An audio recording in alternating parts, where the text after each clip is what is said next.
Hola, para continuar con lo que son las definiciones, en la parte de lo que es el inicio del curso de práctica de oncología, debemos primero empezar definiendo lo que es cáncer.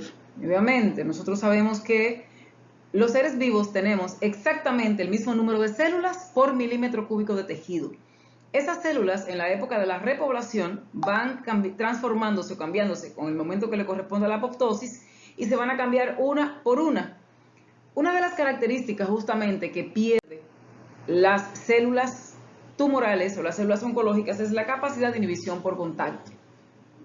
Cuando existe lo que se llama mutación, que no son más que cambios en el ADN de la célula por un factor extrínseco o intrínseco en un ser vivo, las células normales pueden considerarse como alteradas en sus mecanismos de regulación del crecimiento normal. Estas células, cuando están mutadas, las mutaciones pueden ser de dos tipos. Están las mutaciones germinales, que son con las que el individuo nace, y están las mutaciones somáticas, que son las que se presentan en las células maduras.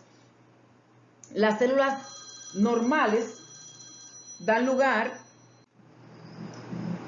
Cuando una célula entonces tiene contacto con un agente carcinógeno, que puede ser externo o intrínseco, decimos que esa célula queda iniciada. Entonces esa célula va a dar lugar a un grupo de células con las mismas características, que es lo que se conoce como clon celular, o un grupo de células que tienen exactamente la misma mutación con la cual nacen. Para que una célula pueda superar las restricciones de la proliferación celular, deben pasar años sometidos a agentes carcinógenos, que son los agentes iniciadores o agentes promotores que van a dar origen a la proliferación de estas células, que es lo que se denominan tumores.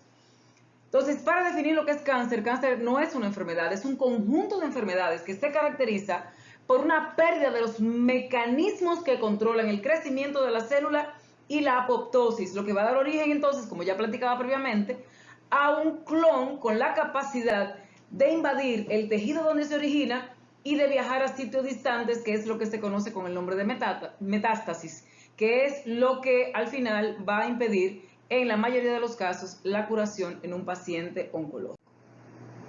Entonces tenemos nosotros lo que es la división celular normal, el ciclo celular, que ustedes lo conocen mejor que yo, la fase G0, que es cuando la célula se encuentra en reposo, la fase G1, cuando se está preparando para sintetizar el ADN, la fase de síntesis, donde duplique el ADN, la fase G2, donde se prepara para la mitosis, y la fase M, que es la fase de mitosis. Eso es un ciclo normal en un celular. Ahora bien, existe lo que se conoce como daño celular o mutación, que es cuando la célula normal tiene contacto con un agente carcinógeno. En estos casos, ¿qué es lo que ocurre? Si la célula no tiene la capacidad para reparar el daño que se da por la reparación con los agentes supresores de tumores, entonces en estos casos va a existir entonces lo que se llama muerte celular. La célula se va a morir para evitar perpetuar ese daño, pero si el agente externo o el agente intrínseco continúan permanentemente provocando el daño a las células, entonces la mutación se va a producir en el gen supresor de tumores, que va a perder la capacidad de reparar ese daño y las células van a proliferar de manera anormal. Las dos características que van a definir una tumoración maligna son su capacidad de invadir el tejido donde se originan y de viajar a sitios distantes, porque los tumores crean su propio microambiente biológico, y ese microambiente biológico está caracterizado por la formación de vasos sanguíneos tipo vena, vénulas y capilares y vasos linfáticos, y ellos los van a conectar a la circulación sistémica, y las células tumorales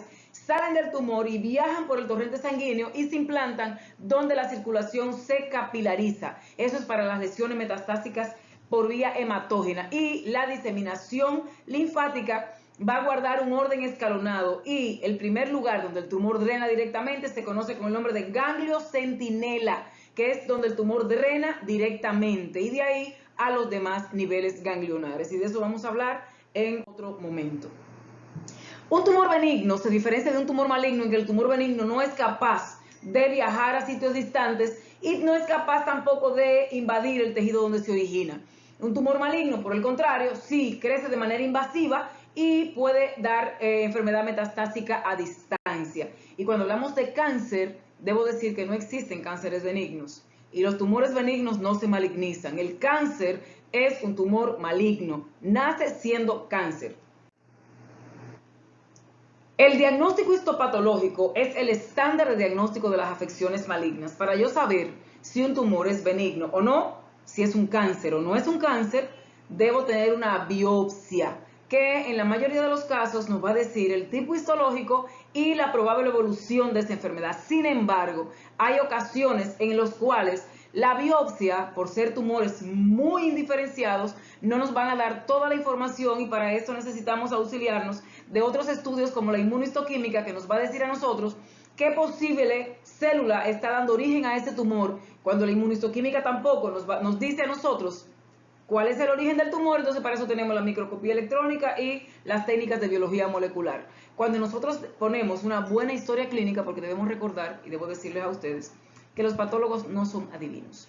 Si usted al patólogo no le pone una historia clínica detallada, el patólogo no va a saber lo que usted está buscando. Y si el patólogo no sabe lo que usted está buscando, no se lo va a encontrar. Entonces, en la historia clínica del paciente, cuando usted hace una biopsia, usted debe colocarle, después de ponerle los datos personales del paciente, con la cédula, la edad, el lugar donde vive, la ocupación es importantísima.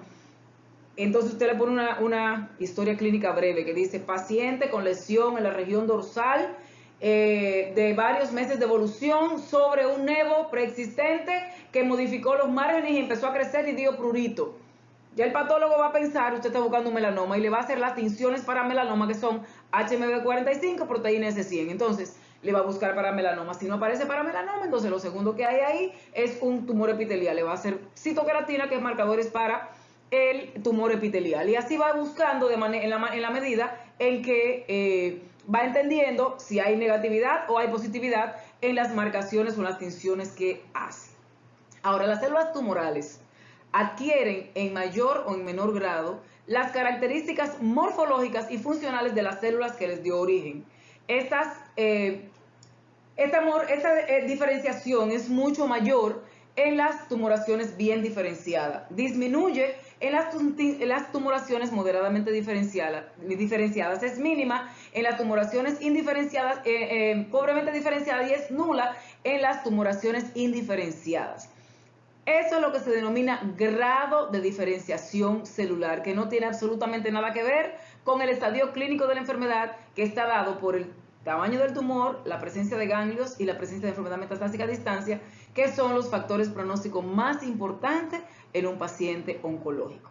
Vamos a dejarlo hasta aquí y vamos a hablar de la nomenclatura de los tumores en la próxima entrega. Que tengan un buen resto del día.